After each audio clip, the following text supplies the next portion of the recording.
ಆಳಿದ ಹಿರಿಯ ವೀರ ಮದಕರಿ ನಾಯಕನನ್ನು ಹೈದರಾಲಿ ಮೋಸದಿಂದ ಬಂಧಿಸಿ ಶ್ರೀರಂಗಪಟ್ಟಣಕ್ಕೆ ಎಳೆದೊಯ್ದರು. ಚಿತ್ರಹಿಂಸೆ ಕೊಟ್ಟು ಗಲ್ಲಿಗೇರಿಸುವ ಮುನ್ನ ಹೈದರಾಲಿ ಮತ್ತು ಮದಕರಿ ನಾಯಕರ ನಡುವೆ ನಡೆಯುವ ದೃಶ್ಯ ಈಗ ನಿಮ್ಮ ಮುಂದೆ.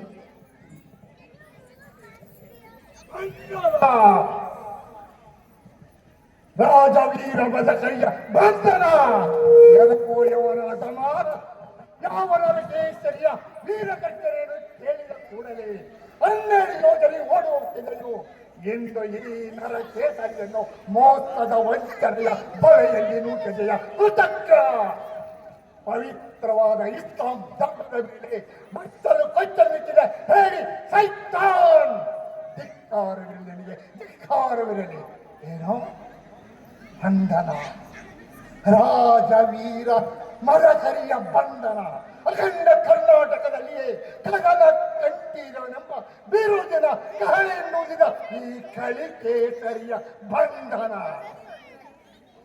7 ಸುತ್ತಿನ ಕೋಟೆಯಲ್ಲಿ 7 ಪದಗಳಿಂದ ಕಟ್ಟಲ್ಪಟ್ಟ ರಥದಲ್ಲಿ ಕುಳಿತು ತನ್ನ ಧರಿಯ ಪ್ರತಿಭೆಯಿಂದ ಈ ನಾಡನ್ನು ಬೆಳೆಸಿ ಕಾಲದ ಕರಾಳದಲ್ಲಿ ಇಂದು ಈ ಭಾಸ್ಕರನು ಮಹಾತುಗ್ಗಿನ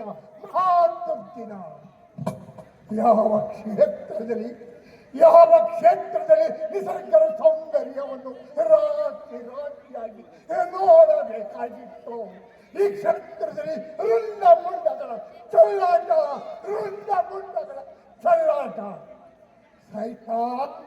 ಸೈತಾನ್ ಹೈದರಾಲಿ ಖಾನ್ ಏನು ನೀನು ನನ್ನ ಅಂತಿಮ ಕೋರಿಕೆಯನ್ನು ಕೇಳಿದೆಯಲ್ಲವೇ? ಕೊನ್ನೆ.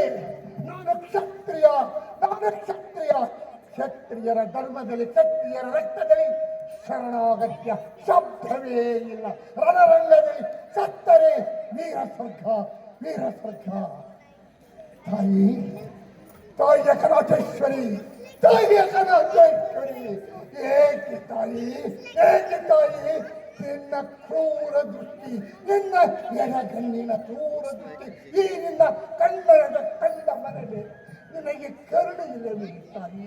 ನಿನಗೆ ಕರುಣೆ ಇಲ್ಲವೇ? ಕರುಣೆ ಇಲ್ಲದ ಕಟುಕ ಮುಸಲ್ಮಾನರ ಕೈಗೆ ಸೆರೆ ಸಿಕ್ಕಿರುವುದು ಲೋಕ ಪ್ರಸಿದ್ಧಿ. ಕರುಣೆ ಇಲ್ಲದ ಕಟುಕ ಮುಸಲ್ಮಾನನ ಕೈಗೆ ಸೆರೆ ಸಿಕ್ಕಿರುವುದು ಲೋಕ ಪ್ರಸಿದ್ಧಿ.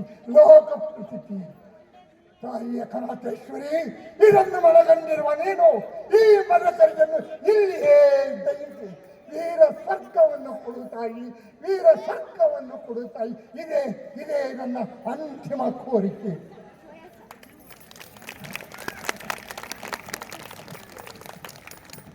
ಪರಕಾಯ ಪ್ರವೇಶ ಅಂದ್ರೆ ಇದೆ ಅಲ್ವಾ?